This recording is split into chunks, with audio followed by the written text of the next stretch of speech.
keeping with the coalition government's plans for the improvement of lives of all Guyanese, the Ministry of Public Infrastructure recently commissioned the electricity supply to Andyville in Linden and Canefield in Berbice. On this InfoHub Extended, we take a look at how the recent developments will benefit the residents in these two communities. The future of Guyana has never looked better. Our nation is on the cusp of a development program like never seen before. While Guyana is now emerging as an energy giant through the discovery of massive reserves of oil and natural gas, it is your government's intention that the huge benefits emerging from this will go where it matters most, to you, the people of this beloved country. There is a surge of confidence in the way Guyana is governed once again, and the level of investor interest is unprecedented. Guyana is poised to become the breadbasket of the region, and the pace at which this nation will grow through prudent fiscal management will be nothing short of impressive. But more than anything else will be the way every Guyanese, regardless of color, class, or creed, becomes a part of this historic period of national transformation, sharing in the wealth and well-being of it all as one Guyana. Andyville is a small community on the outskirts of Wisma-Linden along the familiar road that leads to Letham. Andyville moved from having a single occupant to one that has nearly 300 households. Through a community effort, residents pooled resources to construct an attractive concrete sign that marks the entrance to Andyville on a sandy hill in Wisma. For decades, life in Andyville has been an ongoing struggle. So the coalition government has worked towards the realization of meeting the needs of the residents.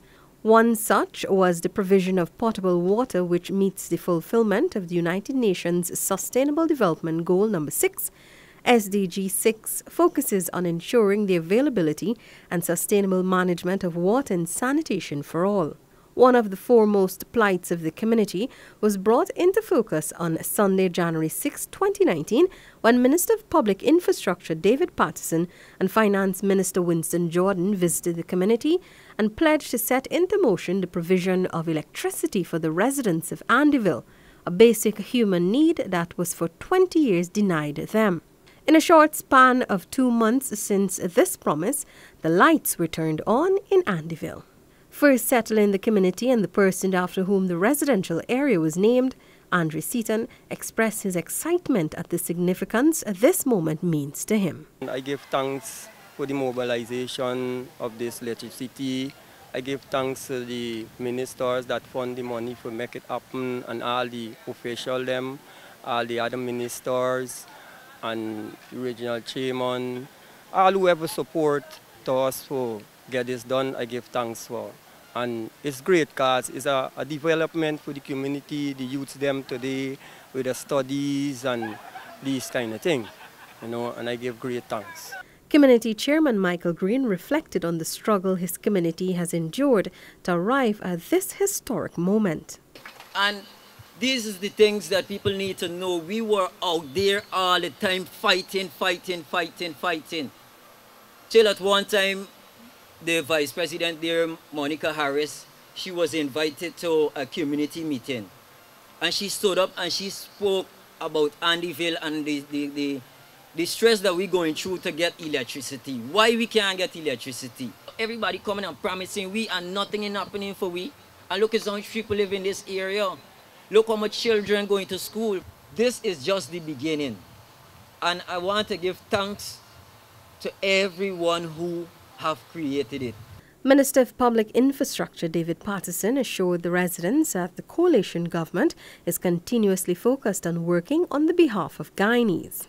Our budget for 2019 has been passed.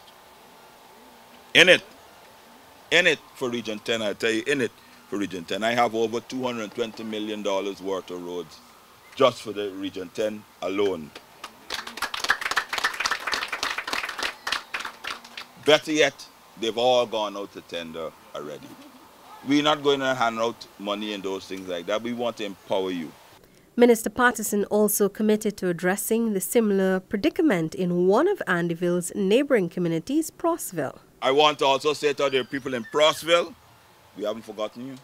The Linden Electricity Company's chairman lauded the efforts made to arrive at the realization of light for Andyville.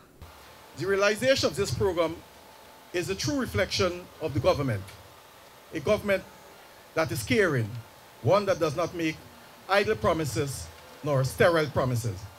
Today, we can attest to that with the electrification of Andyville.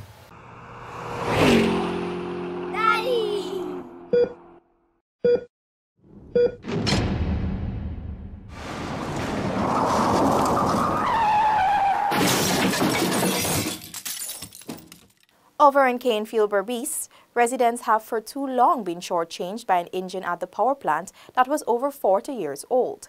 As a result, the Ministry of Public Infrastructure, in its efforts to alleviate the plight of Berbicians, commissioned a 5.5 megawatt power plant in Canefield on March 8th.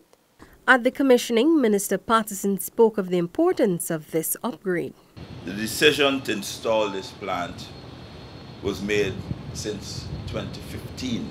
We did an examination of our current stock, and what I said when I'm saying current stock, all the generating sets within the country, and this particular site was identified as one of the areas which needed strengthening. Minister Patterson said it usually takes 2 to 3 years for such plans to be brought to fruition, even though it was made at the government's assumption to office. On the other hand, he reflected on the burdensome Vredenhoek power plant that was commissioned under the last tenure of the previous administration. When I assumed office, that project we were trucking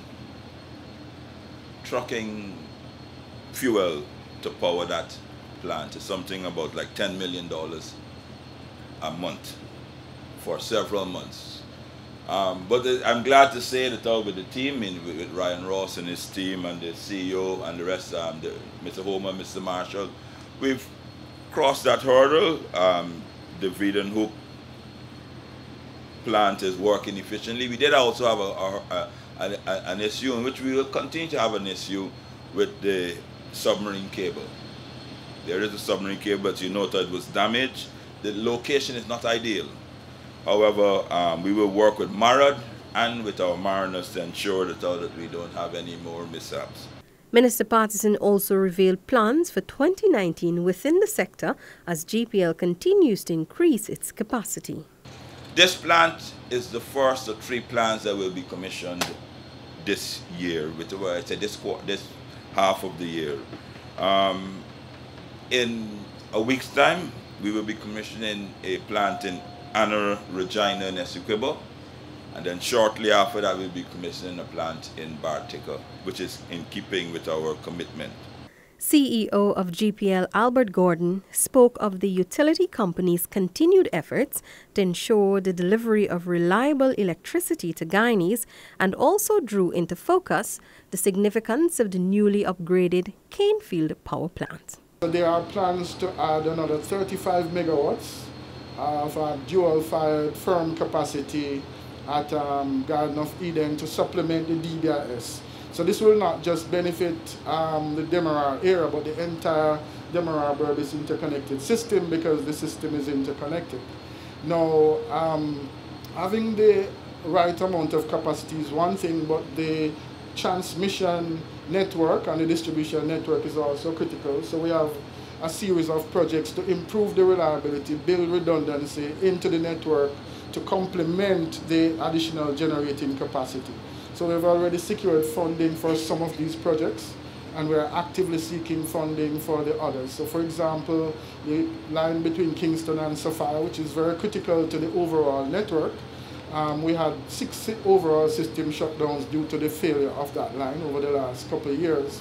We are building a redundant line between those stations. We also have plans to improve the transmission network in other areas by building new lines, new substations to create redundancies and reduce the length of distribution lines. So we have significant activity in the DBIS, both in terms of generation expansion and transmission and distribution system development.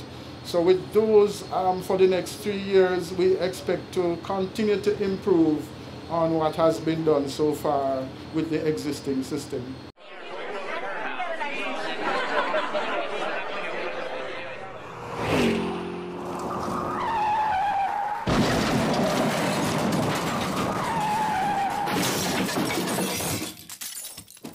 The stories of Andyville and Canefield are just a tip of the iceberg of the government's continuous involvement in bringing relief to Guyanese lives.